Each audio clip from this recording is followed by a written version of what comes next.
디모데후서 1장 1절에서 8절까지 말씀을 교독하겠습니다. 하나님의 말씀입니다.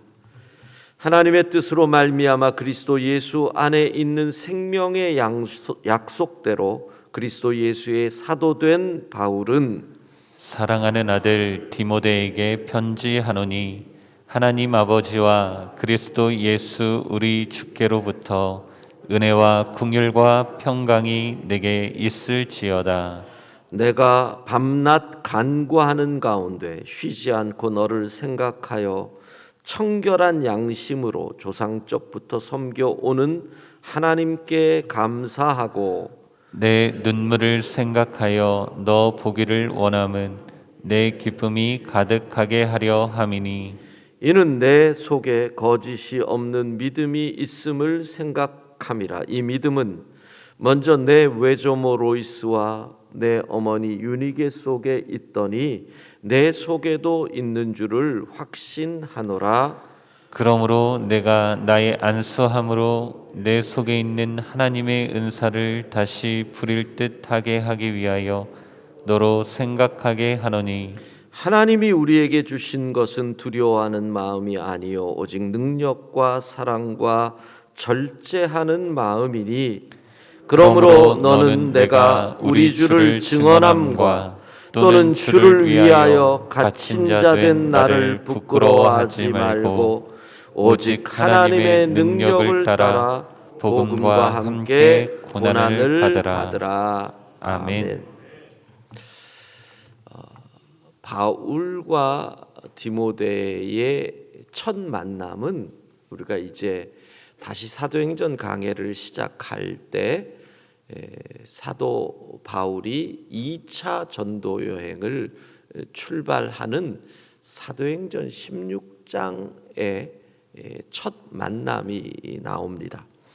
16장 1절에서 3절까지를 우리가 한번 같이 읽어 보겠습니다. 바울이 더베와 루스드라에도 이름에 거기 디모데라 하는 제자가 있으니 그 어머니는 믿는 유대 여자요 아버지는 헬라인이라. 디모데는 루스드라와 이고니온에 있는 형제들에게 칭찬받는 자니 바울이 그를 데리고 떠나고자 할세 그 지역에 있는 유대인으로 말미암아 그를 데려다가 할례를 행하니 이는 그 사람들이 그의 아버지는 헬라인인 줄 다 알미러라. 아멘. 1차 전도 여행 그때 바울이 이 루스드라, 더베 이 지역을 갔던 거 우리가 이미 알고 있습니다. 2차 전도 여행을 하면서 바로 그 지역을 다시 순회하는 거죠. 이전에 세웠던 시기는 한 1년 정도의 간격이 있다고 보면 될 것 같습니다. 1차 전도 여행을 보통 AD 주후 49년에서 52년 한 3년이라고 생각을 하고 2차 전도 여행은 53년 정도부터 한 57년까지 그러니까 한 1년 정도 간격이 있습니다. 그리고 그 지역을 다시 순회하는데 루스드라에서 한 젊은 청년을 만납니다. 이 청년이 디모데지요. 사도행전에는 어머니가 또 외할머니가 있었음을 알려주는데 그 이름이 오늘 디모데 후서에는 나오지요. 너의 외할머니 로이스, 내 어머니 유니게. 그러면서 디모데서에 나오지 않는 한 가지의 또 정보가 사도행전에는 나오지요. 그의 아버지는 헬라 사람이었다. 그러나 유대인들은 전통적으로 어머니가 유대인이면 자식도 유대인으로 여겨줍니다. 왜? 아버지는 신앙교육에 있어서 허당이다. 이런 얘기를 그들은 전통적으로 신앙교육의 몫은 어머니의 목, 그것이 또 어머니의 능력으로 본 거지요. 그러한 배경 가운데 있는 디모데. 그런데 우리가 사도행전 16장을 보면 이미 디모데는 예수님을 믿는 초대교회의 일원인 것을 알 수가 있습니다. 사실 한 1년, 2년 전쯤에 바울이 루스드라에서 복음을 전할 때 그때가 그 지역에 처음 복음이 들어간 때였거든요. 그러면 그 지역에 있는 사람 가운데 예수님을 믿는 사람은 한 명도 없었습니다. 그런데 바울이 떠나고 난 이후에 어떻게든 이 젊은이가 예수님을 믿게 된 거고, 그리고 지역의 초대교회 사람들에게 인정을 받는, 요즘 말로 하면 청년부 회장 출신 이렇게까지 인정을 받는 그리스도인이 된 겁니다. 학자들은 이 부분에 관해서 그러면 어떻게 그 청년이 예수님을 믿게 되었을까? 여기서 우리는 일종의 데자뷰를 봅니다. 왜? 이 청년은 루스드라 이 지역에 나타난 바울과 바나바가 하는 일들을 보지요. 작은 동네잖아요. 기껏해야 몇천 명 살았을 그런 동네에 이방인이 왔는데 태어나면서부터 걷지 못한 장애를 가진 사람, 그 마을 사람 다 아는 거예요. 모르는 사람이 없죠. 그 사람을 일으킵니다. 얼마나 그 마을에 난리가 났겠습니까? 그랬더니 사람들이 그를 제우스요 헤르메스요라고 하며 신으로 경배하려고 하니 절대 듣지를 않습니다. 도대체 누굴까? 그 사람이 가르치는 말에 아마도 디모데는 귀를 기울였을 겁니다. 그런데 유대인들이 와서, 자기도 유대인이라고 생각을 하는데 그 유대인들이 와서 이 두 사람을 핍박하더니 마침내 바울에게 돌을 던져 죽었다고 생각을 하죠. 그러니까 죽입니다. 시체를 성 밖에 끌어냅니다. 여기서 아마 이 청년은 무척이나 충격을 받지 않았겠습니까? 그 능력이 있는 사람이, 태어나면서부터 장애인인 사람을 일으켜 세운 그 능력의 사람이, 사람들이 그를 높이려고 할 때 나는 아니다 라고 하며 유대인의 전통대로 옷을 찢으며 자기가 하나님으로 여겨지는 것이 참남하다 했던 이 사람들이, 그들이 전한 복음을 들었던 이 청년은 그 사람이 돌에 맞아 죽는 모습이 충격으로 있었을 것이고, 그리고 이후에 유대인들 가운데 생겨진 그리스도인 공동체를 통해서 복음을 받아들인 것으로 우리는 이해를 합니다. 자, 데자뷰. 예루살렘에서 한 젊은 집사가 돌에 맞아 죽고 그 스데반을 죽이는 일에 앞장섰던 바울의 회심에는 성경에 나온 대로 돌에 맞아 죽지만 그 죽음 속에서 도리어 천사와 같은 얼굴을 했던 그 스데반의 얼굴을 본 바울이 도대체 뭘까? 잔잔하던 호수와 같던 그 가슴에 돌이 쿵 떨어진 사건으로 많이 해석을 하죠. 죽는 순간에 아버지, 저들을 사해 주십시오. 저들이 모릅니다. 이 스데반의 죽어가는 충격적인 모습이 바울의 심령에 영향을 미치고 그리고 그 바울은 다메섹 도상에서 예수님을 만나서 완전히 변한다. 여러분, 스데반의 죽음은 바울이라는 사람을 태어나게 만들고 바울의 죽음은 디모데를 태어나게 만드는 거죠. 그렇게 디모데는 예수 그리스도를 믿는 제자가 됩니다. 어제가 4.3 제주에서 있었던 그 비극의 날이었죠. 4.3 때 제주의 많은 믿음의 사람들이 고난을 당했고 죽었고, 특별히 이 제주인 가운데 1호 목사였던 이도종 목사님이 그 4.3 때 그 시기에 주일에 교회들을 순회하면서 예배를 인도하다가 바로 이 4.3에서 같이 부딪혔던, 참 요즘은 이게 뭐 너무 이념화돼 있으니까 참 표현하기를 그런데, 어쨌든 그쪽에서 공산당들이 이 반란을 일으킨 것은 팩트니까 그들에 의해서 잡혀서 순교를 당하지요. 근데 그 기록을 보면 이런 기록이 있습니다. 이 사람들이 땅을 파고 이 목사님을 생매장을 했습니다.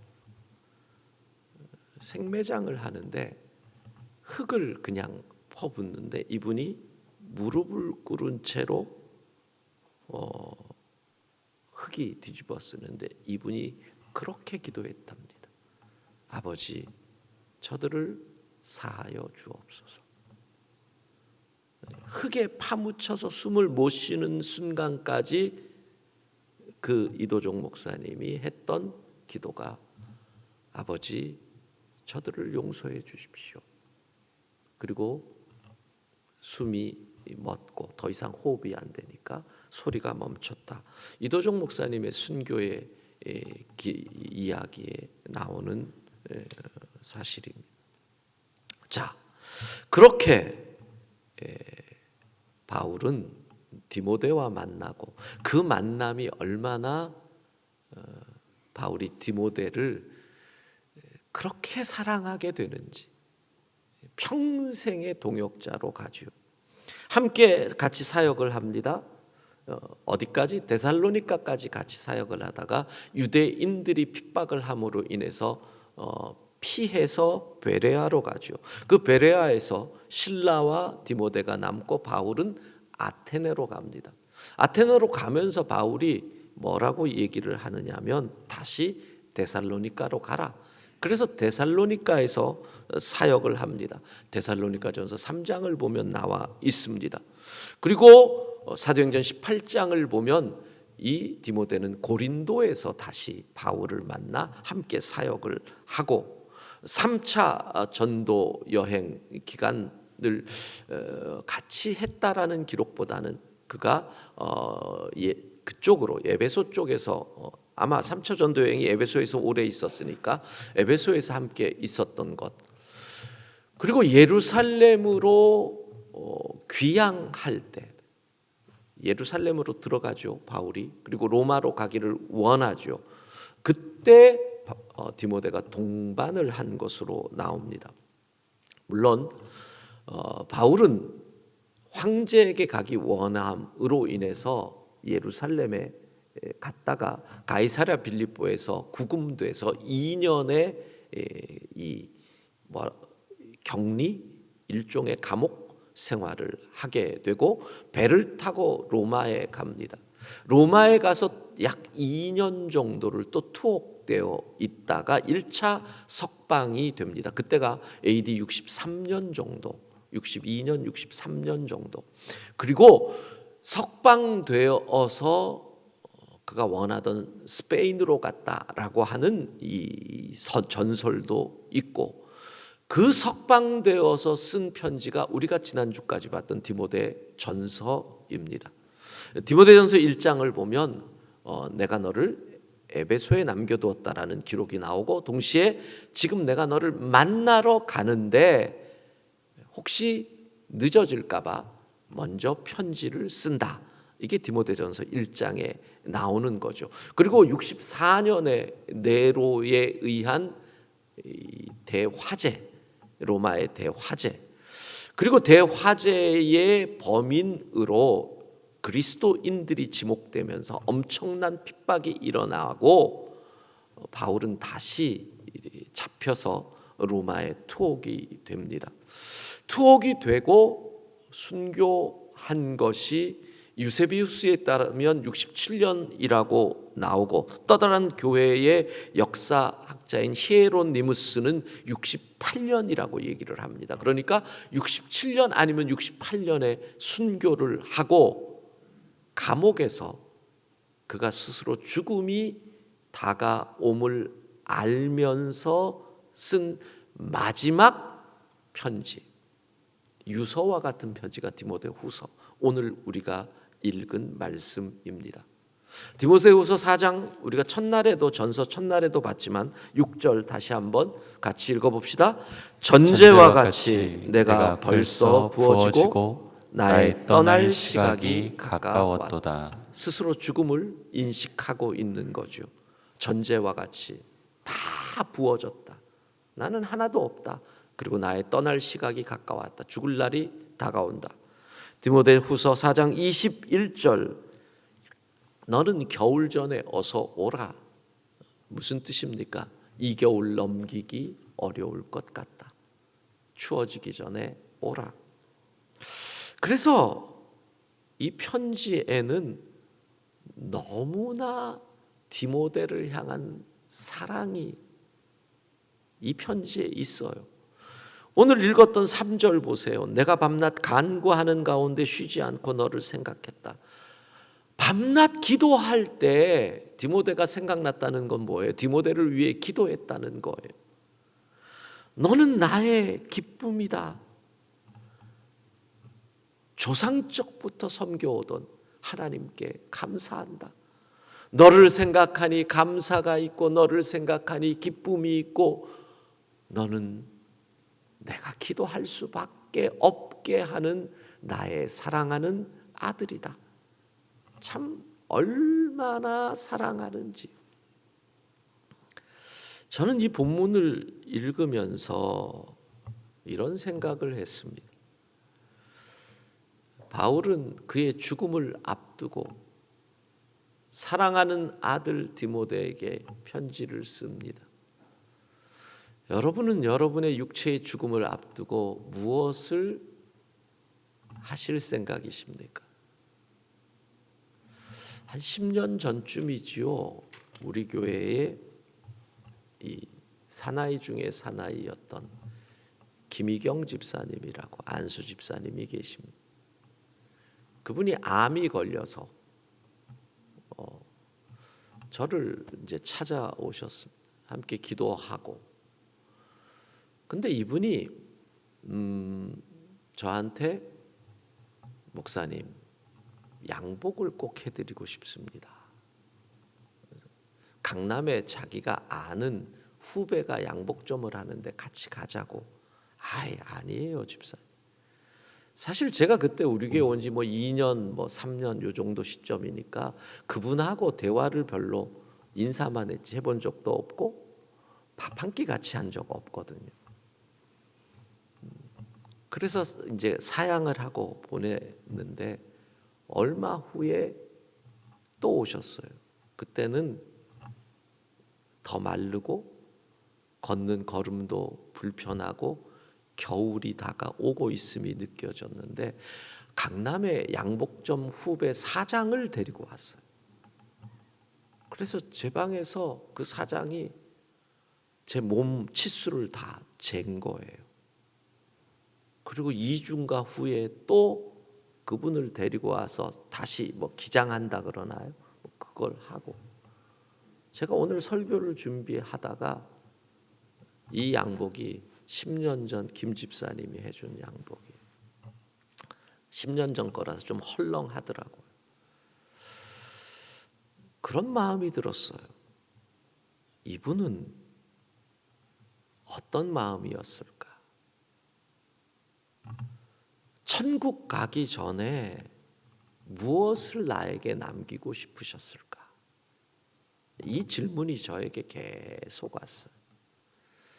어떤 사랑을 남기고 싶어서 이분은 저렇게 내가 싫다고 하는데도 그렇게까지 하셨을까?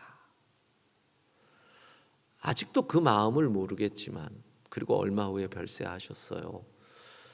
제가 하는 것은 김 집사님 아들 김용주 집사, 그 이후에 결혼했고 지금 딸 낳아가지고 우리 교회 집사로 잘 있는데, 지난 3월에는 딸까지 온 가족이 코로나로 고생을 했더라고요. 그냥 저는 내가 할 일은, 그 사랑을 받은 내가 할 일은 용주 집사 위에 내가 기도하는 거구나 하고 기도하는 일. 죽음을 앞두고 무엇을 할 것인가? 무슨 사랑을 남길 것인가? 우리 좀 고민을 해봐야 되지 않겠어요? 얼마 전에 별세하셔서 사람들에게 많은 울림을 주고 있는 이어령 박사가 작년 7월에 마지막 셀프 카메라를 찍으신 게 유튜브 세상에 많이 돌아다니더라고요. 그분이 그러니까 바짝 마르신 상황에서, 이게 마지막 인터뷰는 그 이후에 있었지만 본인이 스스로 찍은 셀카로는 마지막이라 그러면서, 저는 말과 글을 우리 어린이들에게 유산으로 남길 수 있었기에, 글도 책도 많이 쓰셨고 말도, 그래서 미소 지으며 여러분에게 안녕할 수 있습니다 이러더라고요. 유산을 잘 남겼다는 거죠. 그리고 이래요. 자, 헤어지는 인사말 제대로 해야 할 것 같습니다. 그러면서 웃으면서 잘 있으세요. 여러분들 잘 있으세요. 그렇게 끝내더라고. 여러분도 좀 남겨보세요. 자녀들에게. 이거 남기라고 할 때 나 아직 안 죽어 멀었어. 그런 분들은 조금 심각한 분들이에요. 그런 분들은 자기가 죽는 게 너무 싫은 게 머리에 딱 각인이 돼 있는 거예요. 무엇을 남길 것이냐? 바울은 이걸 남겨요. 8절. 그러므로 너는 내가 우리 주를 증언함과 또는 주를 위하여 갇힌 자 된 나를 부끄러워하지 마라. 오직 하나님의 능력을 따라 복음과 함께 고난을 받으라. 바울이 너무너무 사랑하는 아들에게 유언으로 남기는 핵심이 이거예요. 복음과 함께 고난을 받으라. 복음과 함께. 어차피 예수 그리스도를 믿는 길은 이 복음 때문에 고난을 받을 수밖에 없다. 요즘 우리의 주제로는 선한 싸움을 싸우는 것은 우리의 운명이요, 팔자요, 뭐 이런 거다. 고난을 받을 수밖에 없다. 그러면 기꺼이 그 길을 걸어라. 네가 앞장서 걸어라. 피하려고 하지 마라. 이어령 선생이 그러시더라고요. 젊은이들에게 이런 메시지를, AI가 다가온다고, 인공지능의 시대가 온다고 두려워하지 마라. 네가 거기에 올라타면 AI는 천리마가 될 것이고 네가 두려워 뒤쫓아가다가는 발길에 차이며 죽는다. 와, 어차피 인공지능의 시대가 오는데 무섭다고 뒤로 피하면 그러면 발길에 차여 죽는 거야. 어차피 오니까 앞서서 거기를 뛰어 타면 인공지능이 천리마가 돼서 너를 하늘 끝까지 날아오르게 할 건데 왜 두려워 피하니?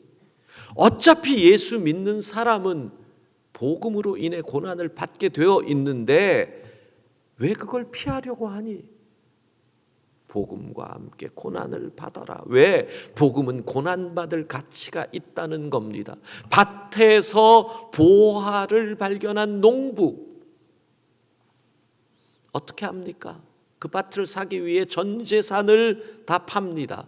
누구에게도 말 못합니다. 부인이 뭐라 그랬을까요? 이 영감태기가 막판에 미쳤나? 저걸 산다고 집을 팔아? 자식들이 뭐라 그랬을까? 아버지가 왜 저러시는 거야? 저 쓸데없는 밭을 살려고 하셔. 이웃들이 뭐라 그랬을까요? 저런 미친 사람. 내 전 재산을 팔아도 저것은 가치가 있다. 복음은 고난받을 가치가 있다라는 겁니다. 그리고 8절을 뭐라고 얘기합니까? 그냥 고난받으라는 것이 아닙니다. 오직 하나님의 능력을 따라 우리가 복음을 위하여 복음과 함께 고난을 받는다면 하나님께서 감당할 수 있는 능력을 주실 줄로 믿습니다. 자녀들에게 무엇을 남길 것입니까? 복음과 함께 고난을 받으라. 복음을 예수님으로 읽어도 됩니다. 예수님과 함께 고난을 받아라. 복음을 말씀으로 읽어도 됩니다. 말씀을 지킴으로 고난을 받아라. 복음을 믿음으로 읽어도 됩니다. 믿음대로 살면서 고난을 받아라. 오늘 하루 복음과 함께 고난을 받는 선한 싸움을 싸우는, 그래서 하나님의 능력을 체험하는 하루가 되기를 소망합니다. 기도하겠습니다. 자비하신 하나님, 복음과 함께 예수님과 함께 말씀대로 삶으로 믿음으로 삶으로 기꺼이 고난받게 하옵소서. 우리가 그 길을 걸어갈 때 감당할 수 있도록 하나님께서 능력을 주실 줄로 믿습니다. 월요일 아침입니다. 이번 한 주간도 주의 능력으로 주의 은혜로 살아가게 하옵소서. 예수님 이름으로 기도합니다. 아멘.